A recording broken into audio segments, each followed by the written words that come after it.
Speed and movement are a constant in our daily lives. Our eyes continuously process and take in movements through our vision.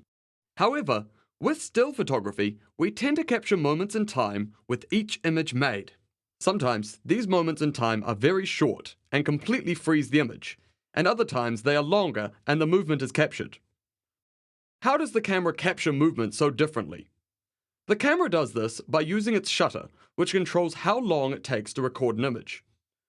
When you take a photo, the shutter opens, letting light through to the camera's image sensor and allows it to form an image. The duration that the shutter stays open is called shutter speed. To make this concept very easy to understand, think of shutter speed as the time taken for a battery to be charged using solar power. The higher the intensity of sunlight, the shorter the charging time. The lower the intensity of sunlight, the longer the charging time. That is exactly how the concept of shutter speed works.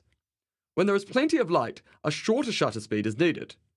When there is less light, a longer shutter speed is needed.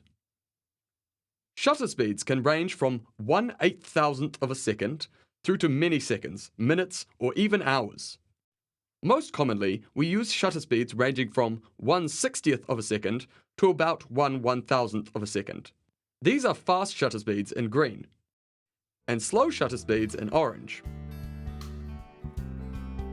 Let's see how different shutter speeds can affect an image. This waterfall offers a great setting for this test. We can create various effects or perceptions of speed with different shutter speeds. Let's begin with 1/30th of a second. Now let's increase the speed to 1/1000th of a second.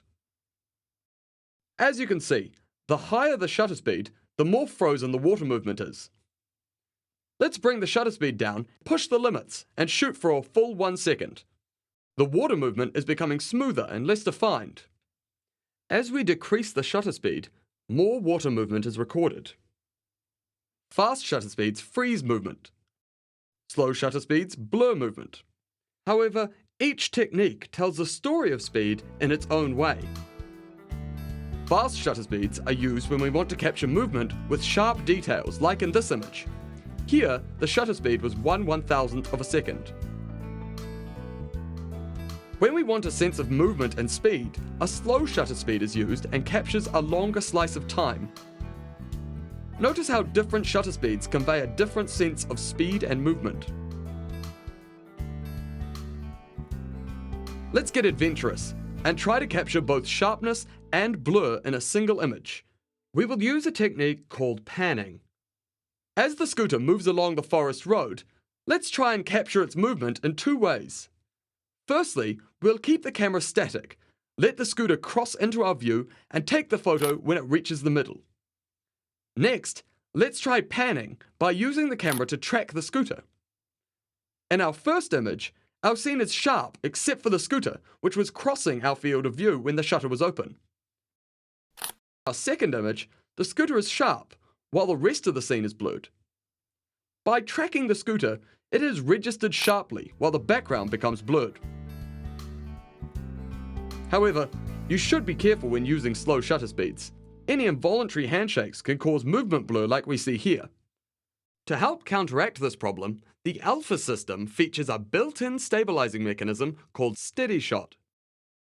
But even with steady shot, a solid support such as a tripod is needed at speeds of 1/15th of a second and slower. Long exposures can create intriguing images that we cannot see with the naked eye. Let's take a look at a few examples of long exposure images. This is what the crashing waves look like to the human eye. But when exposed for over a minute, they can look silky smooth. Star trails are another great example of using shutter speed creatively. With extended shutter speeds, such as this shot of 60 minutes, we can create trails across the sky from what would normally appear as single dots of light. We have discovered many new things today, so let's have a quick recap of what we have learned. Capturing speed and movement, how shutter speeds affect the image, when to use fast and slow shutter speeds, how to use shutter speed creatively, slow shutter and handshakes, and experimenting with long shutter speeds. Now that you're familiar with shutter speed, make sure you check out the other tutorials in the series and see how else you can take creative control of your camera.